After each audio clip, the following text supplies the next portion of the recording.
Hey everybody, this is Old Buck Dave coming back at you one more time. And Old And Buck Dale. none other than Old Buck Dale. So welcome. And we're also going, as we promised, we're going to do part two of the interview with Old Buck John. Part one was last week. We had a nice time. Got a couple nice comments. And tonight's episode with John will be primarily about trains, model trains, which he's a wizard at. But we're not going to limit it at that. If we get some call-ins here, we never know. So anyway, what's going on with you, Del? What's new and exciting? What can be too exciting in old Buckdom anymore? I do have one thought. I was going to tell you that you ever build a model airplane, Dave? I have. You mean Okay. like the plastic ones or the ones? Yeah, the plastic ones, the ones we used to build as a kid. You could get your Oh yeah, it's hanging your all over. standard B-17, that kind of thing, whatever. Hanging all over my bedroom. My mother went nuts. Well, mine didn't last very long because my mother always tried to dust them. And, Exactly. It was the dreaded dusting. That dusting took more plane than animated. That was a flashback. That was a flashback. Yeah. Anyhow, my point is simply this. I always trusted that the entire plane was in the box, and it always seemed to be. I mean, you weren't short one propeller, or you weren't short one wing, But nowadays you can never be sure. Oh, honest. That you got the complete kit, or you're going to be able to do the whole job with what you got. It's just always some little thing that makes you have to get back in the car or something and run back to the hardware store. China or Indonesia who's just laughing. I'm going to short in one screw here. Yeah. That's a good one too. You're always missing the one screw to put a wall plug in or something. That one long screw you need. So anyhow, other than those kind of little things going on, I'm not too much trouble. But I did discover one thing. Remember not years ago, but some time ago, we talked about shaving and different things. Oh yeah, how can I forget that? Right. Well, I mean, it's just something we do, and I'm always looking at new ways to do that. But a multi-bladed razor shaves pretty close, and we talked about that. I believe you use at least a 3-blade or something like that. You said. Right. And I'm convinced that the only reason those things become difficult to use is they get clogged up, right? Oh, I agree. Yeah, they get all gunked up. So Yeah, they get clogged up. One here. I feel a solution. Yeah. Well, I discovered something the other day. I was trying to salvage an extra shave or two out of a 2-bladed job, and so I've tried using a little, like a pin, a needle or something sharp like that to scrape out the debris. And then I said, every time I do this, I think I mar the blades, so they don't work. Yeah. Yeah, they don't work much after that. So I said, what could I do? What could I do to get the debris between those blades out? And I discovered the solution. Right. I discovered a solution that this is going to go around the world. All you need, Dave, is a water pick. A water pick. A water pick, the one you use for your teeth. Yeah. I turned that little fire hose on that razor, blew that stuff out of there. I said, darn, I said, then I looked in the mirror, admired, and I said, I wasn't going to get any better looking than that, but yeah. I looked in the mirror and said, oh, you clever boy, you. Yeah, you could have been a metallurgist. Yeah, if I could spell and do math, I could have been a metallurgist. Yeah. So, anyhow, that's the kind of silly this boy's been occupied. How about yourself? What are you up to? SOS. I just finished another book, by the way. People have been clamoring for this and more book reviews. Like, wow. So anyway, this is the one I just finished a couple of days ago. It's called All the Lovers in the Night by Mieko Kawakami, translated from the Japanese by Sam Bett and David Boyd. And it's kind of an interesting story. It's about this 30-something girl woman. Her name is Fiyoko Erie. She's a proofreader, all right, and she works for a company and then is convinced to go freelance, which she does. She's very good at her job, but she leads a very mundane, solitary life. Her life is spent correcting other people's mistakes, but she never has any original thoughts of her own. It's always reviewing other people's stuff. It's kind of depressing in a way, and she's got this very solitary lifestyle. But at some point, she realizes that she needs to maybe make a change. She really admires this editor that she's working for. They're about the same age, and this other gal is outgoing, successful in her career, socially, that sort of thing. So this kind of inspires her to get new clothes, and so and so is. She has fun drinking, so I'm gonna maybe drinking will make life better for me. And it turns out she turns into a big heavy drinker. Not such a great thing.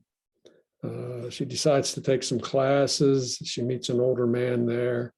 That's probably as much as I'm going to tell you at this point. It's not really heavy on plot, but it's really heavy on descriptions, as kind of very Japanese in that way, describing the clothes, the weather, and things in minute details. So kind of romance?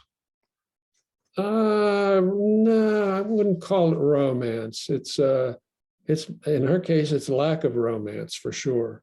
Can I ask you a question? Yeah, sure. What is this an e-reader book, or is it a hard copy? This was an e-reader book. Yeah, this was a book from the library. This was a borrowed book from the library. Yeah. Did it have? I was going to say, did it have flowers on the cover? Flowers. No. There was no. I'm being funny, Dave. I mean, it does sound like a romance book to me. That's what it does. So I don't know. You could say that it's I found that it dragged a bit at times. Maybe that was intentional to make you feel to kind of have this feeling of despair that this woman had, and then she starts examining some of the other women around her, and it's not a bad book. I mean, it was well written, but it's not a winner for an old buck. I'll give her 3 stars out of 5 on this one. Okay. Right, well, at least you're reading something. The Vixens might like it more than I did. So I have run into a dry spell on books. I just I don't know what it is. When I run across a good one, I'll be the first one to shout it. You know that. Anyhow, that sounds about it for me. Yeah, well, I'll tell you what. In that case, that's kind of it for me. Let's get on with part 2 of our interview with old Buck John. Last week we talked about his life and his family and his career. That was all good stuff. But and we determined that he's a train fanatic. John, are you there? I'm here. How you guys doing? Welcome back to part 2, John. Congratulations. Congratulations for us because you actually showed up. Well, thanks for having me. Hey, John. I was going to ask you in introducing you if it was fair to say once upon a time there was a young boy who stayed in a small town, and in his backyard was a railroad track. and he would hear the rumble and the sound of these giant machines go by and look up in awe, close enough to touch with his hand, but yet too dangerous to get too close. Doesn't that sound like a good introduction? That sounds like about the way it was. Yep, that's exactly the way it was. So over to you, buddy. There you go. You got your intro. Well, as I said in the first part of this interview, I was born and grew up in Philadelphia, and where we lived in it was like government housing. It was about a block and a half from Penrose Yard on the Pennsylvania Railroad. And my dad would, when I was little, he would take me.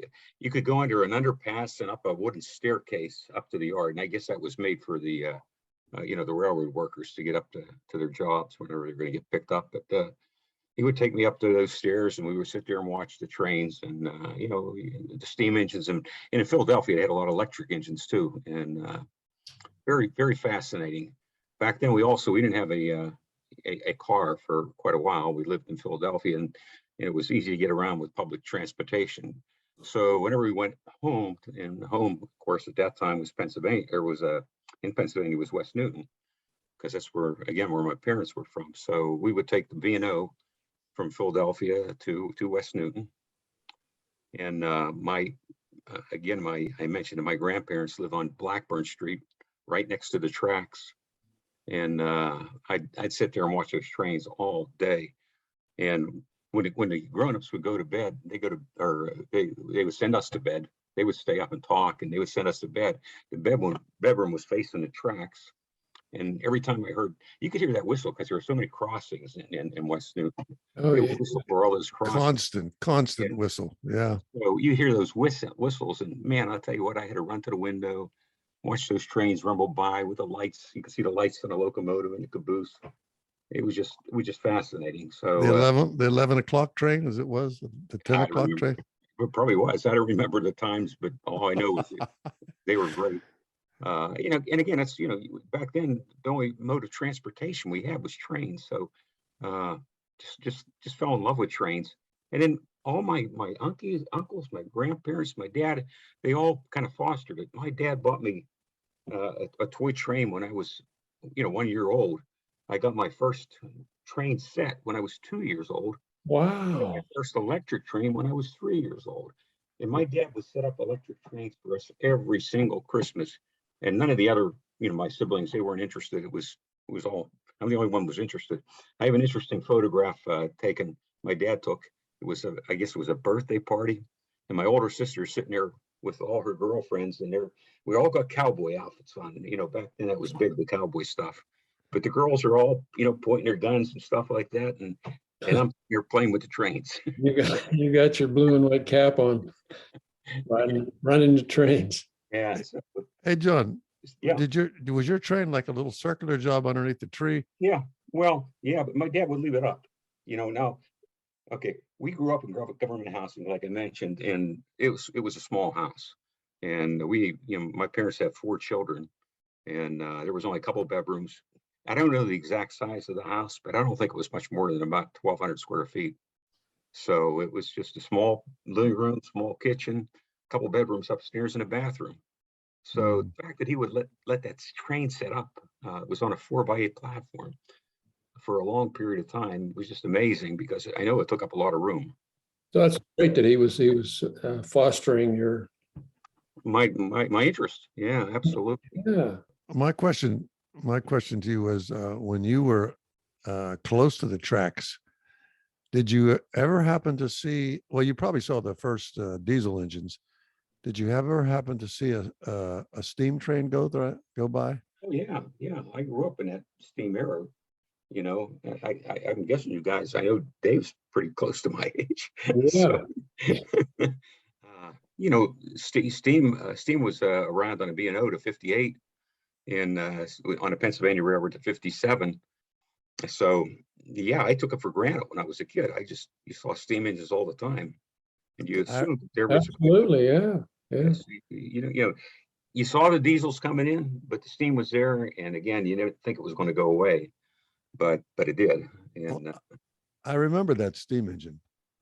Yeah, I remember that steam engine.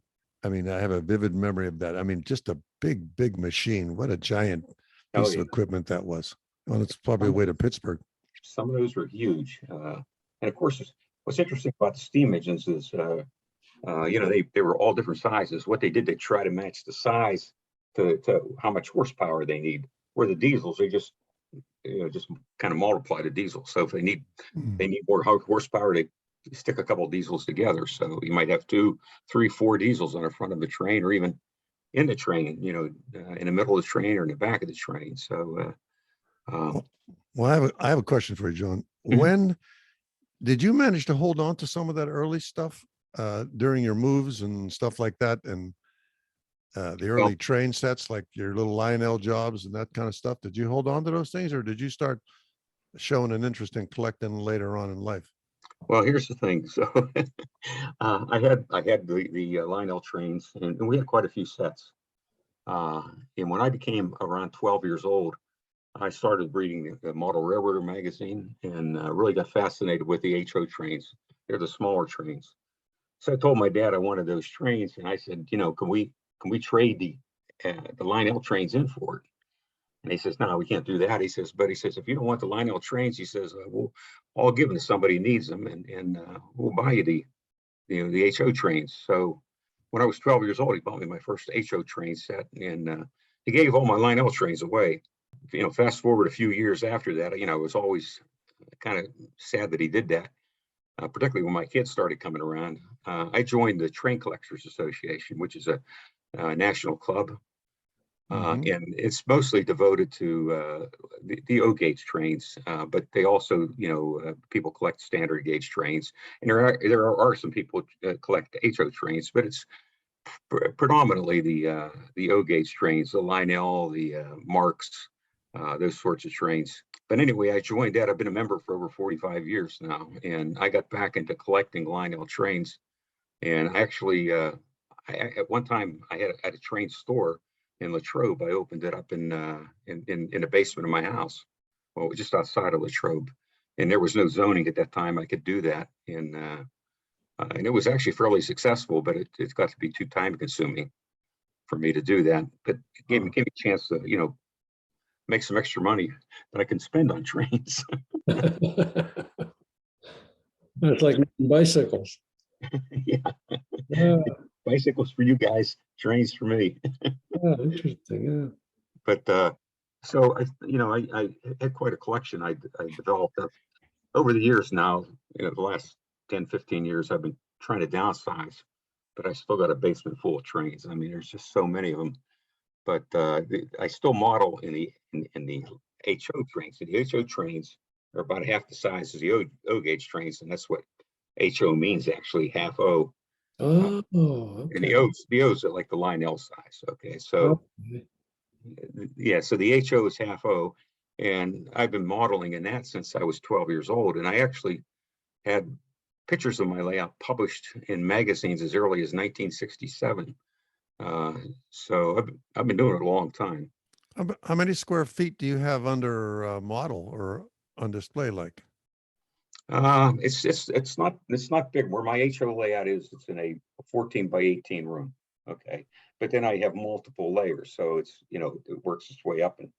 And there, I actually was written up in Model Railroader magazine in February 2019, and there's in that magazine there's actually a track diagram of my layout. So the thing with HO, if you want to do it right, there's a lot of detailing. It takes a lot of time. I scratch built most of my buildings. They're not kits. Most of them I build by myself. Wow. Okay. And I interior detail them, light them. They're all lit up. You can spend actually months on one building. After I retired, one of the things I wanted to do was model the Blairsville Yard, because I remember it so well growing up. So I had a lot of photographs that I took over the years. That's the other thing too. Over the years, I've traveled so many places to see trains and take photographs. But I have photographs of all those buildings in the Blairsville Yard. So I recreated. It's kind of compressed, but I recreated the Blairsville Yard in my basement after I retire. And all those buildings had to be scratch built. And I know the one. It's just a coaling tower, and it's got the little spiral stairs and everything. It took me 3 months to build that building. So Wow. it's an enjoyable hobby. It really is, and it's kind of get away from the the trials and tribulations of life. Go down in the basement. Hey, John, can you send me a link to that article that you wrote? The one that, I know you've had more than one published, but I remember a number of years back you sent me a link to an article that you had in one of the train magazines. Yeah, that's the one. I'll put it in the liner notes here. Well, I'm not sure. See, it was in a magazine. I'm not sure if it's online. Oh, okay. So I read a magazine. Maybe so you sent me a magazine. I'd probably send you either a magazine or a copy of the magazine. Yeah. Okay. Copy of the magazine. However, okay, I do have a website. Okay, send us a link to your website. I'll post. it. Okay, I've been running that for 13 years, and I do have a YouTube channel where I take videos of the trains. So there's a lot of videos out there on the YouTube. I can send you a link to my YouTube channel. Absolutely, absolutely. Yeah. See that Hey, demo? He has a YouTube channel that works. Hey, John, Unlike us. in this 14 by 18 room, how much of that is workspace, or I mean, is everything in there? All your little tools to make this stuff is in there, in addition to the trains? Most of it. When I do the fine work, all those tools are there. I have a separate workshop for stuff, like if I'm building a part of the platform or layout, where I'm going to do any woodworking. That's my workshop. But all the fine work is done in my, what it is my workbenches are actually underneath the tracks. Oh. So I can sit there, in below the tracks and work on whatever I have to work on, a building or a train model or whatever. It can be very time consuming. And it's never, they say a model railroad or true model railroad is never finished. Never done. Yeah. Because there's always something you can improve and something you can do better. So Well, John, I remember you taking me to a display in North Carolina when you live, while you still live in North Carolina. I guess we never got to that last week, that you ended up your career at kind of our flagship plant, running our flagship plant in North Carolina. But I remember your buddy, was it Joe? oh yeah. Did we go to see his train layout? Yes, yeah. So that was at his place. I know you guys had you were building stuff together, and Well, at that time, that was fascinating. yeah, probably at that time when you were there. That's before I started my layout, because he and I decided. See, we started talking about this. I've known him ever since I moved down here, and for years I found out he was a model railroader. For years we talked about building this huge model railroad. Now that room is 35 by 35, so it's a big room. It's a big room. Yeah. So in 1998 we started building that layout. Oh. Well, I tell you, we did a lot of work on that. And so I didn't start my layout until 2003. So for those 5 years, I mean, I was out his place like 2-3 times a week. His wife would make us dinner, and sometimes Bev would come out if she wasn't doing anything. She'd come out and join in. But yeah, it was good times. We were working on that train layout, like I said, several nights a week, and it's a beautiful layout. Let me tell you, It's still there. It was Oh, spectacular. yeah, it's unbelievable. So Joe is still doing it as well. yep, he sure is. Oh, that's great. He's a retired dentist, but he still does dental work on the side for people. You hear that, Dell?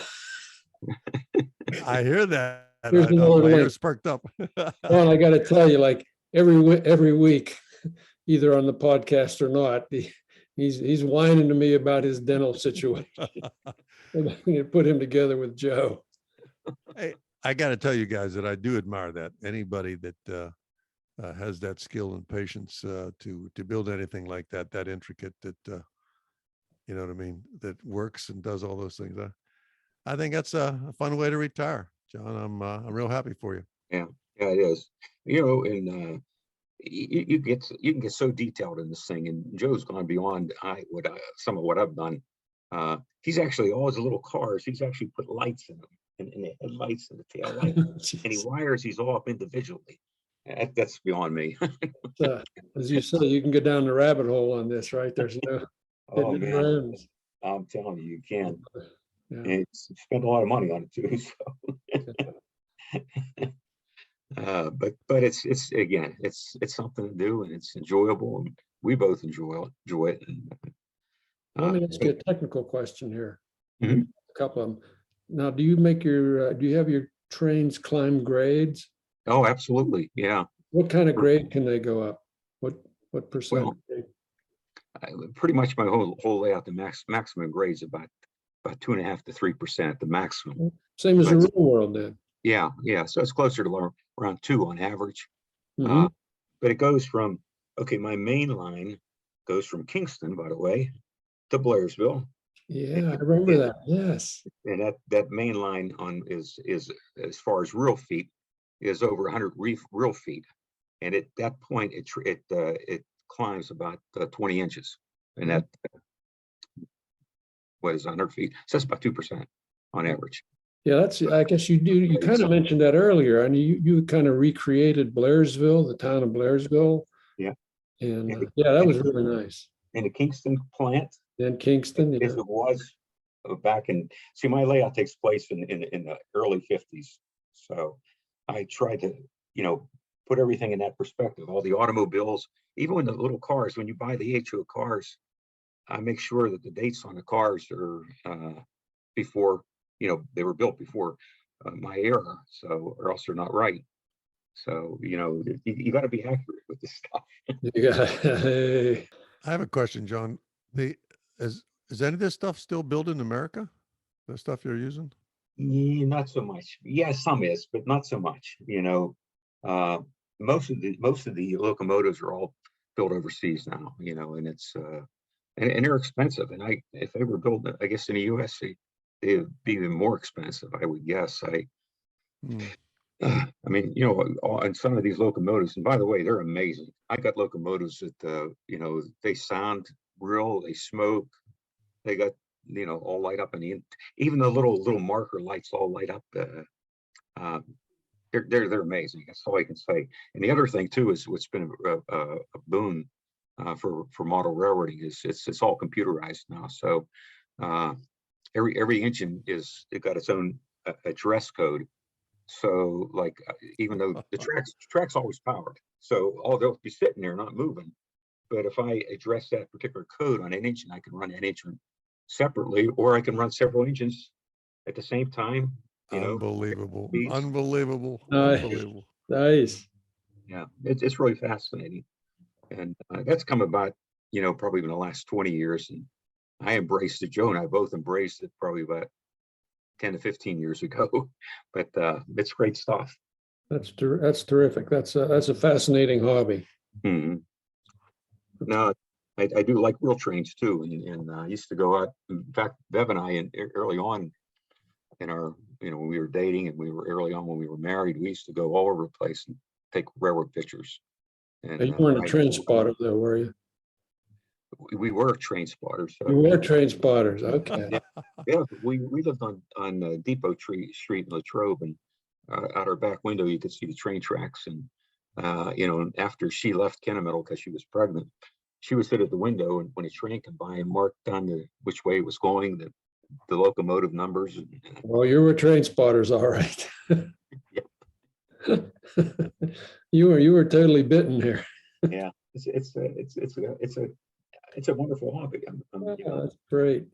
Unfortunately, none of my children or grandchildren have an interest. It's funny how things go. Yeah, Mom gave away my Lionel set. And, Did he? yeah, gave it away. And they're not all worth money. Some people think, well, Lionel trains are worth a lot of money, but it's like anything else. Depends on condition, and it depends on rarity. So if it were a common train, it might not be worth more than Yeah, mine was pretty. I mean, it was like 6 or 8 cars, and had the the usual suspects. Yeah. And that's the kind of stuff people, when you look at the old Lionel catalogs, they start like a $29.95, and this is back in 50s era.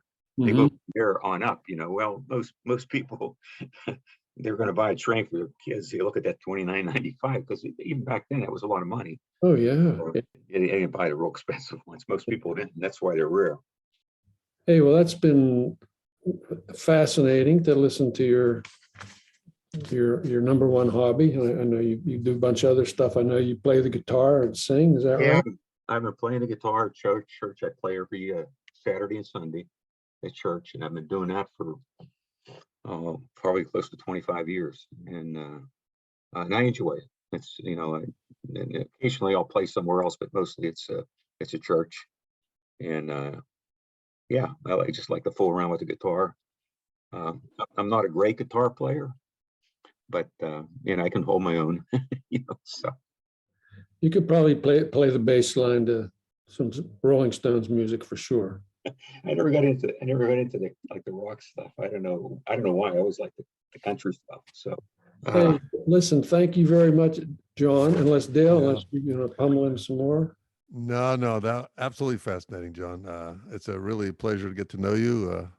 well, And I have your ability to play guitar, which means you probably know what your left hand is doing without watching it. That's why I can't play the piano. I'm with you, buddy. So he's a remarkable person all the way around on the outside, and he's a metallurgist. He's not Oh, just a my. pretty face. He's not just a pretty metallurgist, baby. Yeah. Thanks, John. Thanks for everything. No, I Appreciate it. really appreciate you. I appreciate you guys having me on, and I enjoyed it. I will send you those links, Dave. Okay, we just might have you back here, John. I mean, yeah. I Yeah, think there's more to me than you that. sound like an old buck. I think you fit all the requirements here. So thanks again, John. Appreciate it. Appreciate it. You guys take care. All right, bye-bye. So, hey, folks, next time, we're getting close to the end here. Next time, we're going to talk about pea recycling. We're talking about buying eyeglasses online, bathroom fixtures. We'll have a movie review. And hey, the furries are in town this weekend, so I may be able to interview a couple furries here. I'm not sure. You know what the furries are, man? I don't. Oh, you don't? This is people that dress up like animals. Like, Oh, cats oh my. and they just kind of walk around. All right, I'll be ready for that. I'll be ready when I'm you are. gonna be up close and personal with them this weekend. So I don't know how that's going to turn out, but we'll see. We'll see. So this is old Buck Dell saying to everybody, thank you so much for listening, and thank you, John, and I'll see you later, Dave. All right, man. We'll see y'all. Talk to everybody next week. Old Buck Dave, excuse me, signing off. Bye-bye.